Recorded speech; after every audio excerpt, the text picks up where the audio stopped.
Winter is officially coming. The Northern Hemisphere blew by the longest day of the year with the June summer solstice, and it's now coming up to the fall equinox on September 22nd, 2020, the day when the sun passes directly over the Earth equator. The winds are one of the first things you notice. When you see the change in the color of the trees, they start to turn golden red. The fall foliage, we also see that the angle of the light seems to be a little bit different. We also see that the days are growing shorter and the nights are growing longer. So this is the result of Earth tilt 23.5 degrees. So we experience the season as we recognize as spring, summer, fall, and winter. And then in Portland, we notice that in the month of September, that the temperature starts to drop a little bit. And then October, November. So we see that in the result, it seems to be a little bit cooler. And precipitation return. And we come back to the rainy season in the wintertime.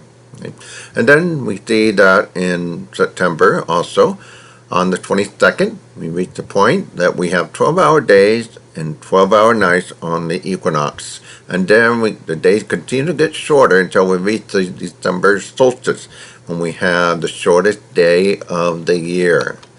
And so this is all a result of the equinox that occurred both in March and September. So it's a transition point between one solstice to the next. So in September, we're moving from the summer solstice to the winter solstice. On the day of the equinox, the sun is directly over the equator. Okay? And for our location in the northern hemisphere, and the sun will be at 45 degrees, meaning 45 degrees from the equator. And that's where it's our latitude location. And so we are experiencing this again, seeing the tilt of the earth that creates the season. Okay? So the earth goes around the sun, we experience season, and we're going now from June solstice, summer equinox, to the December solstice. On the equinox, both north and south pole are equal distance to the sun. Same thing happened in March. Right? And then in December, the north pole is leaning away from the sun. And then the south pole is opposite. They're leaning towards the sun. Right? So this is the only 2-point time in the year that when we have 12-hour days and 12-hour nights. And for 2020, these first day of autumn occurred on the 22nd. And so let's see what happened then. And so when we see this model here, there's Portland at 45 degrees north, there's 45 degrees south. Okay, so they both are at 45 degrees, an opposite hemisphere. And then we have the equator. Okay, so you're seeing here that the equator, a 12-hour day, 12-hour night, but up in the North Pole and South Pole, the sun is hugging along the horizon. Okay, it's giving them 24 hours of daylight, constant sunrise and sunset. Okay? And so this is kind of fun to look at when we see that at the pole, at the equator, sun rises from the east, sets in the west. And same thing for here in Portland. We see it, the sun rise directly from the east, set in the west. Same thing in the southern hemisphere, where at the north and south pole, they have continuous sunrise and sunset. And that's when the sun is directly over the equator. Okay? So on the equinox, we'll see that here's the map that shows us where it's happening on the 2020, is that we have roughly about equal day and night throughout the world. Okay, so for Portland, the sun is going to be 45 degrees above the southern horizon on the day of the equinox. Okay? And so you recognize that number 45, that is our latitude location. Okay? And then on the same day, the sun rises directly from the east and then set directly west. So this is also a great time to set up your sundial. If you want to line it so that it's perfectly aligned with east and west to position your sundial. Okay? And then on that day of the equinox, these are kind of a various location where we see that the sun is at the zenith directly overhead. And so, right, this is one of the locations right here. So it's right along the equator. That if you were there at that location, like for example here, the sun would be directly overhead, and the shadow would be underneath your feet. And so that's one of the fun things that people like to do on that day of the equinox. They stand there and they see that there's no shadow because the shadow is directly underneath your feet at the equator. Okay? And so this also affects the weather. Where in June, when the sun is at its highest point in the northern hemisphere, 68 degrees, we get more concentration of light on the air above the ground. Okay, so there's much more concentration, and the sun is up for a much longer period of time, allowing it to heat the atmosphere above the ground. Where in December, okay, we see that the sunlight is at its lowest angle, the concentration of light is much more spread out. Okay, and then about the time that the sun has to be able to heat the air above the ground, that's why we see cooler temperatures. So we're kind of going in between a little bit, between these two angles of the sun. Okay. And so let's talk a little bit about the day of the equinox, which is on the 22nd. And so we say it's 12-hour days and 12-hour nights. Okay. Well, if you look at this, okay, it's not quite, right, almost, but it's relatively close to 12-hour days and 12-hour nights. Okay, so the length of day is about 12 hours and 8 seconds. Because we're up at the 45-degree latitude, the true 12-hour days actually doesn't happen until the 25th. Okay? And so on the 25th, this is about as close as we get to actual 12-hour days and 12-hour nights. And that occurs at all the locations around the world.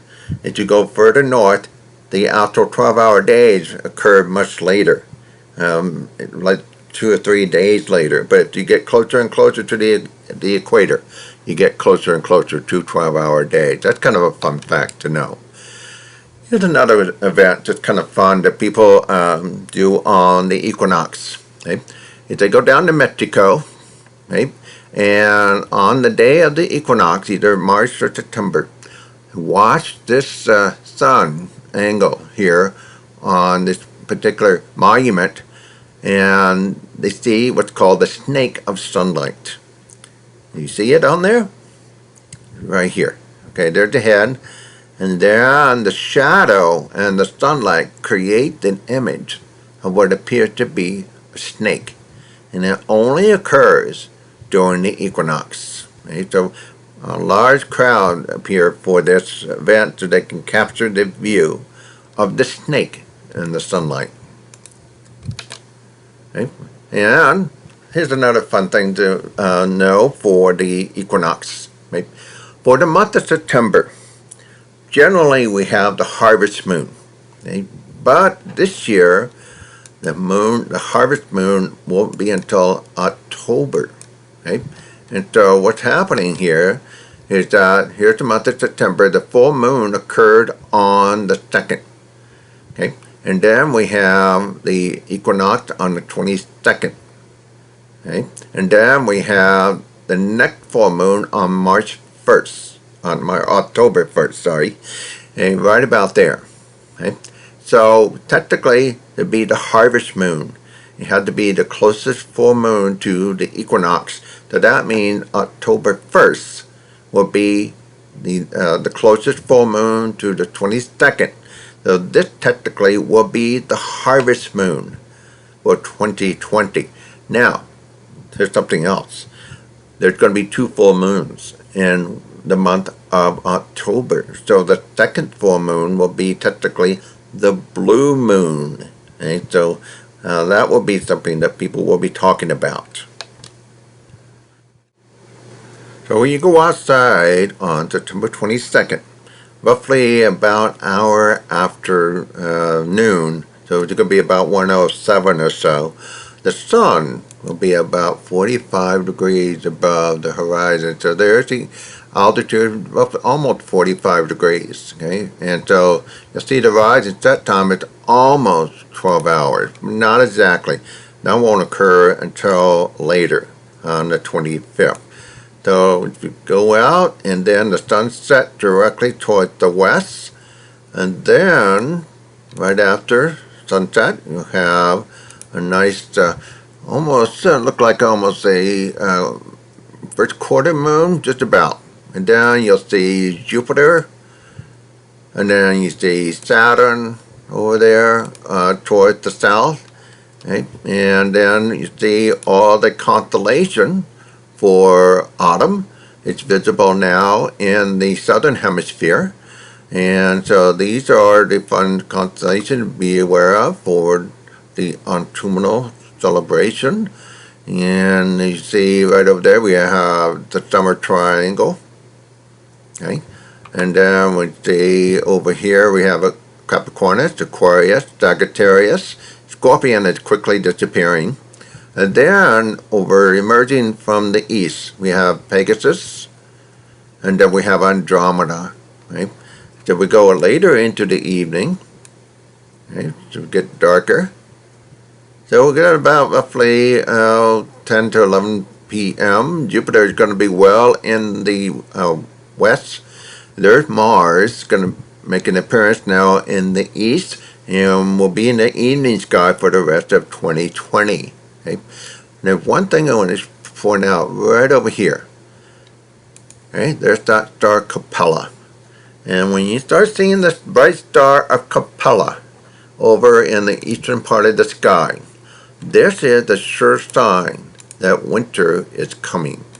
It's rising from the east. And that's when we have in that area Orion and friend, and that's associated with winter is coming. So go out and celebrate the autumnal equinox on September 22nd.